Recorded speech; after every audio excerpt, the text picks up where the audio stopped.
महत्त्वाची बातमी, पुण्यामध्ये लाडक्या बहिणींकडील कारची सोमवारपासून तपासणी होणार आहे।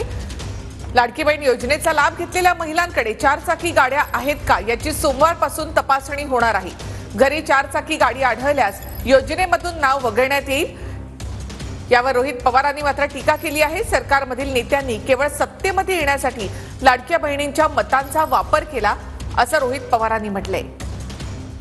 हळूहळू काही ज्या लाडक्या बहिणी होत्या त्यांची नावं आपल्याला कमी करावी लागतात। कदाचित पुढच्या 2-3 वर्षामध्ये आपल्या सगळ्यांना जाणवेल की जेवढ्या महिलांना मदत ही सरकारने इलेक्शन पूर्वी दिली होती आणि मदत देत असताना 1 महिन्याचा सोडा हो, इलेक्शन बघून 2-2, 3-3 महिन्याचे एकसाथ पैसे त्यांनी दिले आणि आता मात्र पैसे देण्याच्या बाबतीत ते दुजाभाव कुठेतरी करतायत। याच्यावरून एकच जाणवतं की सरकारमध्ये असणारे सर्व नेत्यांनी फक्त सत्तेत येण्यासाठी लाडक्या बहिणीच्या मताचा वापर केला असं आपल्याला म्हणावं लागेल। नाही, लाडक्या बहिणी फसवणूक कशी आहे, आपण जो शासन निर्णय घेतलेला आहे त्या शासन निर्णयाप्रमाणे त्याची अंमलबजावणी चालू राहणार आहे आणि 2100 रुपये सुद्धा देणार होतो आम्ही त्याला। लाडक्या बहिणींना फसवणार नाही आम्ही, आमच्या त्या लाडक्या बहिणी आहेत।